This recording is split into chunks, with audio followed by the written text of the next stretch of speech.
Hey M.R.T, I'm looking to find the one, my perfect match.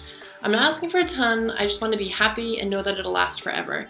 I know everyone's searching online today for this, but there has to be a better way, so please help. Thanks.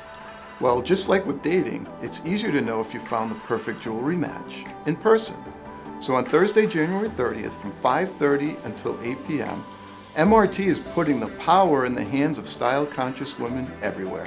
I'm Dave Audette, and I'm inviting you to M.R.T's first ever Retail Therapy Wishlist Edition. Visit M.R.T and enjoy a night of fun with stylish women like you who know exactly what they want.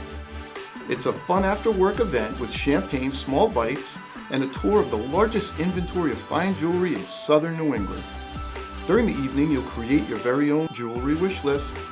Just enough of a subtle hint for that special someone at home. This will be an Instagram-worthy experience, just in time for Valentine's Day and absolutely free. But you must register on EVENTBRITE to attend. By registering, you'll also be entered to win a diamond cuff bracelet by Bassali Jewelry. Don't forget to bring a friend and any jewelry that could use a little TLC.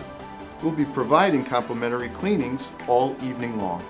We look forward to seeing you at M.R.T Jewelers in East Providence this January 30th from 5:30 until 8 p.m.